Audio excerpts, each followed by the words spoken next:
जय श्री गणेशाय नमः। दोस्तों, स्वागत है आप सभी का एस्ट्रोसेज यूट्यूब चैनल पर। मैं नेहा राजपूत हर बार की तरह लेकर आई हूं आपके लिए बहुत ही खास जानकारी। दोस्तों, साल 2021 का आखिरी महीना चल रहा है, बहुत सारी खास चीजें हो रही हैं, आप सभी की प्लानिंग शुरू हो गई होंगी 2022 को लेकर। ऐसे में बहुत सारी चीजें होती हैं जिनको ध्यान में रखना बहुत जरूरी होता है। तो ज्योतिष की दृष्टि से अगर देखें तो ग्रहों का गोचर बहुत विशेष महत्व रखता है, क्योंकि उसके आधार पर हमारे जीवन में बहुत सारे परिवर्तन होते हैं। तो उन परिवर्तनों के मद्देनजर हम किस तरीके से अपनी प्लानिंग कर रहे हैं, ये करना बहुत जरूरी होता है। तो अभी मैं आपको जो इस वीडियो में जानकारी देने वाली हूँ, दिसंबर के मध्य में यानी 16 दिसंबर को सूर्य देवता धनु राशि में गोचर करेंगे। इसे धनु संक्रांति के नाम से भी जाना जाता है। तो इसका क्या प्रभाव पड़ेगा सभी 12 राशि के जातकों पर, इस वीडियो में हम उसी के विषय पर चर्चा करेंगे। सूर्य को आत्मा की ऊर्जा माना जाता है। सूर्य ग्रह सौर मंडल के अनुसार प्रकाश और ऊर्जा का ग्रह है। वैसे ही वैदिक ज्योतिष में यह जातक की आत्मा का कारक माना गया है। जातक की कुंडली में यह पिता का स्वाभाविक कारक होता है। सूर्य ग्रह समाज में व्यक्ति की स्थिति और स्थान को दर्शाता है। जिस व्यक्ति की कुंडली में सूर्य ग्रह शुभ स्थान पर मौजूद होता है, उन्हें अधिकार, आदेश और प्रतिष्ठा का आशीर्वाद मिलता है। और वहीं अगर कमजोर स्थिति में स्थित है तो ये पिता से खराब रिश्ते, बीमारियों और चिंताओं की वजह भी बन जाता है। सूर्य ग्रह जो दिखने में एक आग के गोले की तरह प्रतीत होता है, हमेशा उज्जवल चमकता है और व्यक्ति को ऊर्जा, उत्साह और लड़ाई की भावना से भर देता है। यही सब वजह है कि वैदिक ज्योतिष में सूर्य ग्रह को आकाशीय मंत्रिमंडलों के राजा का जो है दर्जा प्राप्त है और इसका महत्वपूर्ण महत्व भी है। गोचर अर्थात राशि परिवर्तन की बात करें तो एक राशि से दूसरी राशि में जाने में सूर्य ग्रह को लगभग 1 महीने का समय लगता है। सूर्य की आत्मा अग्नि तत्व राशियों में उच्च होती है और यह जलीय राशियों में कम रहती है। इस गोचर अवधि के दौरान यह मंगल ग्रह द्वारा शासित रहस्यों की जल राशि जो वृश्चिक है से धनुधर की अग्नि राशि में धनु में प्रवेश कर जाएगा। इस दौरान आपके छिपे और मौन कार्यों की पहचान होगी। इस गोचर के दौरान अतीत के सभी प्रयासों को सफलता और मान्यता भी हासिल होगी। अगर समय अवधि की बात कर लें तो सूर्य ग्रह 16 दिसंबर को प्रातः 3:28 पर अपनी मित्र राशि धनु में गोचर करेगा और 14 जनवरी को 2022 में दोपहर 2:29 तक इसी राशि में रहेगा, जिसके बाद यह मकर राशि में प्रवेश कर जाएगा। तो अब धनु राशि में जब जाएंगे सूर्य देवता तो क्या प्रभाव डालेंगे, चलिए आपको बताते हैं। ये राशिफल जो होगा ये आपकी चंद्र राशि पर आधारित है, यानी मून साइन बेस्ड है। लेकिन उससे पहले अगर कुंडली में किसी ग्रह की वजह से परेशानी चल रही है या आने वाले साल के बारे में कुछ जानना चाहते हैं या कुछ भी आपके मन में सवाल है ज्योतिष से जुड़ा हुआ जिसके विषय में आप हमसे बात करना चाहते हैं, तो नीचे डिस्क्रिप्शन बॉक्स में आपको एस्ट्रोसेज वार्ता का लिंक मिलेगा। करना बस आपको है कि उस लिंक पर क्लिक कर देना है। आप सीधे पैनल पर पहुंचेंगे जहां देश और दुनिया के अनुभवी और विद्वान ज्योतिषी मौजूद हैं जो मिनटों में आपकी समस्या का समाधान देंगे। बाकी वीडियो के माध्यम से अगर कोई जानकारी चाहिए तो वो आप कमेंट बॉक्स में छोड़ दीजिए। मैं आने वाली वीडियोज में आपके सवाल को शामिल करके उसका जवाब दूंगी। ये गोचर की वीडियो है, कभी कभी आती है, जैसे जब गोचर होता है तभी हम वीडियो अपलोड करते हैं। तो यहाँ आपके सवाल का जवाब तो आपको नहीं मिलेगा, जवाब आपको मिलेगा शाम 5 बजे आने वाले हर दिन दैनिक राशिफल के वीडियो में। तो चैनल को सब्सक्राइब करके बेल आइकन का बटन प्रेस कर दीजिए। जब भी वो वीडियो अपलोड होगा आप जो है आपको जानकारियां, आपके सवालों के जवाब मिलते रहेंगे। और अगर निजी जीवन की समस्याएं हैं तो जैसा कि मैंने आपको कहा, बस करना यह है कि एस्ट्रोसेज वार्ता के लिंक पर आपको क्लिक करना है। लिंक मिलेगा नीचे डिस्क्रिप्शन बॉक्स में। किसी भी समय कॉल कर सकते हैं, किसी भी समय आप हमसे बात कर सकते हैं। शुरुआत करते हैं, जानते हैं कि ये गोचर का क्या असर पड़ेगा सभी 12 राशि के जातकों पर। तो मेष राशि के साथ शुरुआत करेंगे। इस गोचर के दौरान मेष लग्न के लिए पंचम भाव का स्वामी सूर्य नवम भाव में स्थित होगा। यह समय आपके लिए शुभ माना जा सकता है। इस समय आपको भाग्य का भरपूर समर्थन हासिल होगा। आप धन संचय करने में कामयाब होंगे और आप अपने सामाजिक दायरों में सम्मान भी हासिल करेंगे। आपके वरिष्ठ बॉस और प्रबंधन आपके कार्यस्थल पर आपके प्रयास को पहचानेंगे और आपको पदोन्नति मिलने की भी संभावना है। इस दौरान आपका संचार कौशल शानदार रहने वाला है और आप दूसरों को प्रभावित करने में भी सक्षम होंगे। आप स्वयं को सामाजिक कार्यों में भी लगाएंगे जहां आप जरूरतमंदों की मदद करने का भरपूर प्रयास करेंगे। आप धार्मिक गतिविधियों में व्यस्त रहेंगे और इस समय आप किसी तीर्थ यात्रा की योजना बना सकते हैं। इस गोचर अवधि के दौरान आपका पारिवारिक समय अच्छा रहने की संभावना है। आपको अपनी संतान से सुख की प्राप्ति होगी। भाई बहनों और पिता के साथ अच्छे संबंध रहेंगे। हालांकि आपको अपने पिता की देखभाल करने की जो है सलाह दूंगी मैं, क्योंकि इस समय उन्हें कुछ स्वास्थ्य संबंधी समस्याएं हो सकती हैं। आप अपने व्यवहार में निष्पक्ष और न्यायपूर्ण रहेंगे और किसी भी प्रकार की भ्रामक बातों की सराहना नहीं करेंगे। साथ ही आप जिम्मेदारियां सौंपने में भी अच्छे होंगे। व्यापार के क्षेत्र से जुड़े जातकों के लिए भी समय अनुकूल रहेगा। आपके अपने काम पर अच्छी पकड़ होगी और आप जो है आपके उत्पादों और सेवाओं को पेश करने के लिए नए ग्राहकों और बाजारों का पता लगाएंगे। उपाय के तौर पर प्रतिदिन गाय को गुड़ और गेहूं की जो है रोटी खिलाइए, ये आपके लिए अच्छा रहेगा। अब बारी वृषभ राशि के जातकों की। इस समय वृषभ लगन के लिए सूर्य अष्टम भाव में धनु राशि में रहेंगे। इस गोचर अवधि के दौरान आप विदेश जाने या बाहर जाने की योजना बना सकते हैं। कार्यस्थल पर आपका पूरा ध्यान धन में वृद्धि पर रहेगा। आपको अपनी मेहनत के लिए पहचान मिलेगी। जो लोग नौकरी की तलाश कर रहे हैं उन्हें अपने दोस्तों और परिवार की मदद से नौकरी के अच्छे प्रस्ताव मिल सकते हैं। इस समय आपके नए मित्र बनेंगे जो प्रभावशाली स्थिति में होंगे। आपकी बातचीत करने की शैली बेहद ही शानदार रहने वाली है, जिससे कि आप दूसरों को प्रभावित करने में सक्षम होंगे। इस समय आपका झुकाव धार्मिक और आध्यात्मिक कार्यों की ओर ज्यादा रहेगा। इस समय आप आसानी से नाराज हो सकते हैं, इसलिए आपको यह सुनिश्चित करने की जरूरत है कि आप जितना हो सके शांत रहें और धैर्य से काम लें। इस गोचर काल में आपको अपनी मां का ज्यादा ध्यान रखने की जो है आवश्यकता है, क्योंकि उन्हें कुछ स्वास्थ्य समस्याओं का सामना करना पड़ सकता है। आप इस दौरान मौसमी फ्लू या वायरल के चुंगल में भी आ सकते हैं। आप इस दौरान अपनी जीवन शैली में ध्यान को शामिल करने की योजना बना सकते हैं, क्योंकि आप अनावश्यक रूप से चिंतित होंगे, जिससे आपका तनाव बढ़ सकता है। कोर्ट कचहरी के मामलों में आपका काफी पैसा खर्चा हो सकता है। उपाय के तौर पर रविवार के दिन मंदिर में लाल कपड़ा और अनार दान करिए। अब बारी मिथुन राशि के जातकों की। इस समय जातक के लिए इस राशि के सूर्य तीसरे भाव का स्वामी सप्तम भाव में रहेगा। इस गोचर काल में आप ऊर्जा से भरे रहेंगे, लेकिन कभी कभी आप क्रोधी भी हो सकते हैं। आप अपने सेंस ऑफ ह्यूमर से दूसरों को प्रभावित करने में कामयाब होंगे। दाम्पत्य जीवन के मामले में आपका समय अच्छा बीतेगा। हालांकि किसी खास व्यक्ति के साथ आपका कुछ वाद विवाद भी हो सकता है, जिससे आपको बचने की सलाह दूंगी मैं। इस समय आपको अपने भाइयों और बहनों का पूरा सहयोग मिलेगा। पेशेवर तौर पर अगर आप किसी विदेशी कंपनी के साथ काम कर रहे हैं तो इस समय आपको सफलता अवश्य हासिल होगी। नौकरी पेशा जातकों की अपने काम पर अच्छी पकड़ होगी और उनका प्रभुत्व प्रतिनिधिमंडल कौशल उत्कृष्ट होगा, जिससे वे जिस टीम का नेतृत्व कर रहे हैं उसके बीच समन्वय स्थापित होगा। अपने स्वयं के प्रयासों से आप धन लाभ करने में सक्षम होंगे। इस राशि के छात्र उच्च शिक्षा प्राप्त करने की योजना बना सकते हैं, लेकिन आपको यह सुनिश्चित करने की आवश्यकता है कि आप इसके बारे में ज्यादा अहंकारी ना हो। अगर आप विदेश में पढ़ाई करने की इच्छा रखते हैं तो यह एक अच्छा समय हो सकता है। इस दौरान आप थोड़े घमंडी हो सकते हैं, जो आपके प्रियजनों को पसंद नहीं आएगा और वे आपके इस रवैये से आहत हो जाएंगे। यदि आप अपने लिए सतर्क रहें तो यह आपकी मदद कर सकता है, क्योंकि आप मांसपेशियों में दर्द या पीठ दर्द जैसी स्वास्थ्य संबंधी से पीड़ित हो सकते हैं, स्वास्थ्य संबंधी समस्याओं से, तो थोड़ा सा ध्यान रखना है। उपाय के तौर पर प्रतिदिन तांबे के पात्र में सूर्य को अर्घ्य दीजिए। अब बारी कर्क राशि के जातकों की। इस समय कर्क लग्न के लिए द्वितीय भाव का स्वामी सूर्य छठे भाव में विराजमान होगा। इस गोचर काल में आप बल, साहस और पराक्रम से भरपूर रहेंगे और आप अपने सभी विरोधियों और शत्रुओं को परास्त करने में सफल होंगे। जो लोग मुकदमेबाजी कर रहे हैं उनके लिए समय शुभ रहेगा, क्योंकि आपकी जोश जो है आपका इस समय ऊंचा रहेगा, जो आपको अपने विरोधियों पर बढ़त दिलाने में मददगार साबित होगा। जो छात्र प्रतियोगी परीक्षाओं की तैयारी कर रहे हैं उनका पढ़ाई में अच्छा प्रदर्शन होगा, जिससे उनकी परीक्षाओं में सफलता मिलेगी।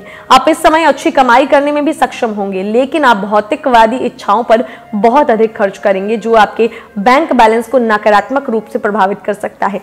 आपको सलाह यही दूंगी कि आप इस समय अपना पैसा सट्टा या जुए में ना लगाएं, क्योंकि आप अपना पैसा खो सकते हैं। आप लोगों के साथ थोड़े सख्त हो सकते हैं और इससे आपको अपनों से आपकी दूरी बढ़ सकती है। यदि आप सरकारी नौकरी में हैं या किसी वरिष्ठ पद पर हैं तो इस समय आपको सफलता अवश्य मिलेगी। आपको अपने बच्चों की देखभाल करने की भी जरूरत है और पुरुष विवाहित जातकों को अपनी पत्नी का ध्यान देने की सलाह दूंगी मैं, क्योंकि इस दौरान उन्हें भी कुछ स्वास्थ्य संबंधी समस्याओं से दो चार होना पड़ सकता है। उपाय के तौर पर गायत्री मंत्र का प्रतिदिन 108 बार जाप कीजिए। अब बारी सिंह राशि के जातकों की। तो इस समय सिंह राशि के जातकों के लिए उदय राशि स्वामी सूर्य पंचम भाव में रहेगा। इस समय भाग्य आपका भरपूर साथ देगा। आपको अपने अतीत में किए गए कामों के सकारात्मक परिणाम हासिल होंगे, जिसका साफ मतलब है कि इस गोचर अवधि के दौरान आपको बेहद ही आसानी से सफलता हासिल होगी। छात्रों के लिए भी यह समय शुभ साबित हो सकता है। आपकी एकाग्रता और सीखने की क्षमता इस समय उत्कृष्ट रहेगी। साथ ही आप अपनी परीक्षा में उत्कृष्ट प्रदर्शन करेंगे और अपने प्रयासों के अच्छे परिणाम भी हासिल करेंगे। उच्च शिक्षा प्राप्त करने वाले छात्रों को सफलता मिलेगी। इस समय आपका झुकाव धार्मिक कार्यों के प्रति ज्यादा हो सकता है। हालांकि आप स्वभाव से कुछ उग्र, ऊर्जा, गतिशीलता और आक्रामकता से भरपूर होंगे। इस समय आप अपनी महत्वाकांक्षाओं पर काम करने की कोशिश करेंगे। यदि आप नेतृत्व, प्रबंधन जो है प्रशासन और या सरकारी नौकरी से संबंधित कार्यों में है तो आपको इस दौरान भरपूर सफलता हासिल होगी। इस समय आपको संतान से सुख की प्राप्ति होगी। आपको समाज से सम्मान मिलेगा और आप इस दौरान दूसरों को प्रभावित करने में भी सफल रहेंगे। जो लोग रिश्ते में हैं उन्हें इस अवधि के दौरान कुछ संघर्षों का सामना करना पड़ सकता है, क्योंकि आपके साथी के प्रति आपकी अपेक्षाएं थोड़ी ज्यादा हो सकती है और आप उनके प्रति अधिक स्वामित्व प्राप्त कर सकते हैं। यह तीव्र रवैया और दृष्टिकोण आपके प्रियजनों को पसंद नहीं आएगा और मुमकिन है कि इससे आप दोनों के बीच कुछ वाद विवाद या लड़ाई हो सकती है। इस बात का ध्यान रखिएगा और उपाय के तौर पर प्रतिदिन सूर्यदेव की पूजा करनी है आपको। अब बारी कन्या राशि के जातकों की। इस समय कन्या राशि के जातकों के लिए 12वें भाव का स्वामी सूर्य चतुर्थ भाव में रहेगा। इस गोचर के दौरान आपका मूड अप्रत्याशित रहेगा और आप कभी कभी हद से ज्यादा भावुक भी हो सकते हैं। आप आसानी से नाराज भी हो सकते हैं। आप शांति से नहीं रहेंगे और बहुत अधिक मानसिक तनाव लेंगे, जिसके लिए आपको खुद को शांत करने के लिए ध्यान को अपनी जीवन शैली में शामिल करने की सलाह दूंगी मैं। इस दौरान आपकी मां के साथ आपका वाद विवाद भी हो सकता है, लेकिन आपको इससे बचने की सलाह दूंगी और साथ ही उनके स्वास्थ्य का ध्यान रखने की भी सलाह दूंगी मैं, क्योंकि इस समय वह बीमार हो सकती हैं। आप अपने परिवार में कुछ झगड़े और परेशानी का माहौल देखेंगे। परिवार के सदस्यों के बीच तालमेल और समझ का अभाव देखने को मिल सकता है। कार्यस्थल पर यदि आप प्रबंधन में हैं तो आपके लिए समय अनुकूल रहेगा। इस दौरान आप अपनी टीम से काम करवाने में सफल रहेंगे। इस समय आप किसी धार्मिक यात्रा पर जाने की योजना बना सकते हैं। समाज में आपको प्रसिद्धि मिलेगी। इस समय आप वाहनों पर काफी खर्च कर सकते हैं, जिसका असर आपके बजट पर पड़ सकता है। अगर आप धूम्रपान करते हैं तो आपको इससे बचना चाहिए, क्योंकि इस समय आपको फेफड़ों से संबंधित स्वास्थ्य संबंधी समस्याएं हो सकती हैं। उपाय के तौर पर रोजाना कम से कम एक बार भोजन में अदरक का सेवन कीजिएगा। अब बात करेंगे तुला राशि के जातकों की। इस समय तुला राशि के जातकों के लिए एकादश भाव का स्वामी सूर्य तीसरे भाव में गोचर करेगा। इस दौरान आप साहस से भरे रहेंगे और किसी से भी नहीं डरेंगे। आप अपने शत्रुओं को परास्त करने में सफल रहेंगे। आप बाहर से भले ही सख्त हों, लेकिन अंदर से आपका दिल बेहद ही कोमल है। इस दौरान आप स्वस्थ रहेंगे और आप जीवन के सुखों का खुलकर आनंद लेंगे। आप अपने संचार कौशल से दूसरों को प्रभावित करने में भी सफल होंगे। आप एक अच्छी फिटनेस रूटीन का पालन करने की तरफ ज्यादा झुकाव रखेंगे और कुछ व्यायाम या जिमिंग को अपनी दिनचर्या में शामिल भी कर सकते हैं। आपकी वाणी काफी सौम्य रहने वाली है, लेकिन कभी कभी लोग आपकी बातों का गलत मतलब भी निकाल सकते हैं। आप अपनी नौकरी या अपने व्यवसाय में अच्छा पैसा कमाने में कामयाब रहेंगे। इस समय आप नए प्रभावशाली मित्र बना सकते हैं। वे आपकी मदद करेंगे और आपके प्रयासों में आपका समर्थन करेंगे। आपके भाई बहनों के साथ आपके संबंध अच्छे रहेंगे और उनसे आपको लाभ भी हासिल होगा। इस दौरान आपको अपने पिता के स्वास्थ्य का ध्यान रखने की सलाह दूंगी मैं, क्योंकि वह बीमार हो सकते हैं। कुल मिलाकर यह गोचर आपके लिए अनुकूल कहा जा सकता है। उपाय के तौर पर रविवार के दिन किसी मंदिर में गेहूं का दान करिए। अब बारी वृश्चिक राशि के जातकों की। इस समय वृश्चिक राशि के जातकों के लिए दशम भाव का स्वामी सूर्य द्वितीय भाव में विराजमान रहेगा। आप इस समय अवधि में ऊर्जा से भरपूर रहेंगे और इस गोचर अवधि के दौरान आपका व्यक्तित्व बेहद ही शानदार और प्रभावशाली रहेगा। आप अपने पेशे से अच्छी आय अर्जित करने में भी सफल होंगे, लेकिन आप कोई गलत रास्ता अपना सकते हैं, जिससे आपको बचने की सलाह दूंगी मैं। सरकारी नीतियों से आपको लाभ मिलेगा और आपको पैतृक संपत्ति से भी लाभ मिलने की संभावना है। आप अपने कार्यस्थल पर अपने साहसिक और गतिशील संचार कौशल से सभी को प्रभावित करने में सफल होंगे और यदि आप नेतृत्व की भूमिका में काम कर रहे हैं तो आप इस दौरान सफल होंगे। आपकी मेहनत काबिल तारीफ होगी। जो लोग पारिवारिक व्यवसाय में हैं वे अपने अपने क्षेत्र में चमकेंगे और अपनी शानदार छाप छोड़ने में सफल होंगे।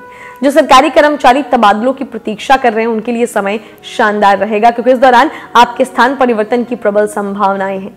इस गोचर के दौरान आप धन संबंधी मामलों के कारण मानसिक रूप से तनावग्रस्त हो सकते हैं और आपको यह सलाह दूंगी कि आप अपनी दिनचर्या में ध्यान को शामिल करें। यदि कोई दीर्घकालिक निवेश करने या संपत्ति खरीदने की योजना बना रहे हैं तो यह समय अनुकूल साबित हो सकता है, क्योंकि आप इस गोचर अवधि के दौरान किए गए सौदों से भविष्य में अच्छा मुनाफा कमा सकेंगे।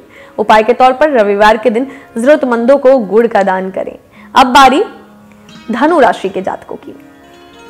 तो इस समय भाग्य और किस्मत के नवम भाव के स्वामी सूर्य जातक के पहले भाव में विराजमान होंगे। इस गोचर काल में आप बहुत दयालु, परोपकारी और सच्चे रहेंगे। आप अपने सेंस ऑफ ह्यूमर और आकर्षक व्यक्तित्व से सभी को प्रभावित करने में सफल रहेंगे, लेकिन आप कई बार अधीर हो जाएंगे और फिर अपना आपा खो देंगे। आप दूसरों को जिम्मेदारियां सौंपने में अच्छे होंगे और अपने काम को पूरा करने में भी सफल होंगे। आपके काम से आपका प्रबंधन काफी प्रभावित होगा और आपको इस दौरान पदोन्नति भी हासिल हो सकती है। आपको सरकारी नीतियों से लाभ मिलने के भी आसार हैं। जो लोग व्यापार के क्षेत्र में हैं उनके लिए अवधि अनुकूल होगी, क्योंकि आपकी रणनीति और प्रयास अच्छे परिणाम लाएंगे। इस समय आपका झुकाव धार्मिक और आध्यात्मिक गतिविधियों की तरफ ज्यादा रहेगा। आपको समाज में मान सम्मान हासिल होगा। पारिवारिक जीवन के मामले में पिता के साथ अच्छे संबंध रहेंगे और इस दौरान आपको संतान से सुख की प्राप्ति होगी। आपके दाम्पत्य जीवन में सामंजस्य बना रहेगा। आपको इस समय स्वस्थ खाने की जरूरत है, क्योंकि आपको पेट और एसिडिटी से संबंधित समस्याओं से पीड़ित होना पड़ सकता है। उपाय के तौर पर ओम सूर्याय नमः इसका प्रतिदिन 108 बार जाप कीजिए। अब बारी मकर राशि के जातकों की। इस समय मकर राशि के जातकों के लिए अष्टम भाव का स्वामी सूर्य 12वें भाव में गोचर करेगा। इस गोचर अवधि के दौरान आपका खर्च आपकी आय से अधिक होगा, क्योंकि आपको अपने स्वास्थ्य पर थोड़ा ज्यादा खर्च करना पड़ सकता है। आप इस समय अपना पैसा दान में देने का भी इरादा कर सकते हैं। इस समय आपका धार्मिक गतिविधियों के प्रति रुझान बढ़ेगा और इस मोर्चे पर भी आप खुलकर अपना पैसा खर्च करेंगे। अपने पैसे को जुए में लगाने का यह समय अच्छा नहीं है। आपके शत्रु और विरोधी इस समय निष्क्रिय रहेंगे और आपको उनके बारे में चिंता करने की आवश्यकता नहीं है। यदि आप नेतृत्व की भूमिका में हैं तो आप सफल होंगे और आप अपनी टीम के लिए मार्गदर्शन और संघर्ष करते हुए ऊंचाइयों पर जाएंगे। आप बहादुर और साहस से भरपूर होंगे और इस समय आपको अपने समाज में मान सम्मान और प्रसिद्धि प्राप्त होगी। आपको अपने स्वास्थ्य का ध्यान रखने की आवश्यकता है, क्योंकि आप नींद न आना, आंखों की रोशनी और पेट से संबंधित समस्याओं से पीड़ित हो सकते हैं। इस समय आपको अपने पिता के स्वास्थ्य को लेकर भी सतर्क रहने की जरूरत है। जो लोग विदेशी ग्राहकों के साथ व्यापार कर रहे हैं उनके लिए अनुकूल अवधि होगी, क्योंकि इस दौरान आप अच्छा मुनाफा कमाने में कामयाब रहेंगे। उपाय के तौर पर घर से बाहर निकलने से पहले अपने पिता और पिता तुल्य लोगों का आशीर्वाद जरूर लें। अब बारी कुंभ राशि के जातकों की। इस समय सप्तम भाव का स्वामी सूर्य एकादश भाव में आय और लाभ के भाव में रहेगा। आपका व्यक्तित्व बेहद ही गतिशील और आकर्षक रहने वाला है, जिसके बारे में विपरीत लिंगी लोग के बीच बात की जाएगी। अर्थात आपके व्यक्तित्व से विपरीत लिंग के लोग काफी प्रभावित होंगे। आप प्रभावशाली और आधिकारिक लोगों के साथ अच्छे संपर्क बनाएंगे और ये आपके पेशेवर जीवन में आपकी मदद करेंगे। सरकारी नीतियों और आधिकारिक लोगों से आपको नकद और वस्तु के रूप में लाभ मिलेगा। यदि आपका पार्टनर काम कर रहा है तो उन्हें अपनी नौकरी में कोई उपलब्धि, पदोन्नति या वेतन वृद्धि मिलेगी, जिससे आपके परिवार में हंसी खुशी और जश्न का माहौल रहेगा।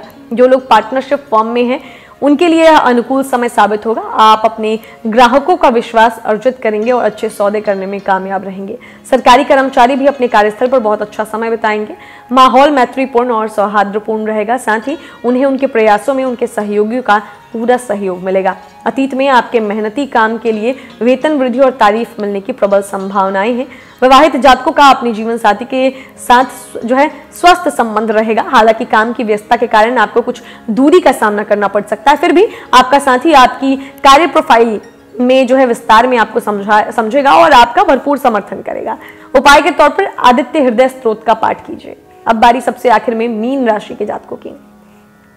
इस समय मीन राशि के जातकों के लिए छठे भाव का स्वामी सूर्य दशम भाव से गोचर करेगा। आप इस अवधि के दौरान थोड़े अधिक आधिकारिक रहेंगे। इससे आपके पेशेवर जीवन में अच्छे परिणाम आएंगे और आपके सभी प्रयासों को समय पर पूरा करने में सक्षम होंगे। लेकिन इससे आप पर कोई असर नहीं पड़ेगा। आपको अपने सपनों को पूरा करने के लिए और अधिक ताकत मिलेगी और अपने कार्यों को पूरा करने की दिशा में आक्रामक तरीके से काम करेंगे। आप सत्ता में बैठे कुछ लोगों से संपर्क बनाएंगे और इससे समाज में आपकी छवि और रुतबा बढ़ेगा। इस राशि के व्यापारी जातकों को इस अवधि के दौरान अपने पेशे या व्यवसाय में प्रसिद्धि मिलने की संभावना है।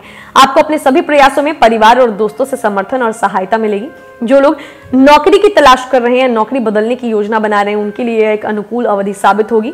थोड़े प्रयास से आपको नौकरी के अच्छे प्रस्ताव मिल सकते हैं।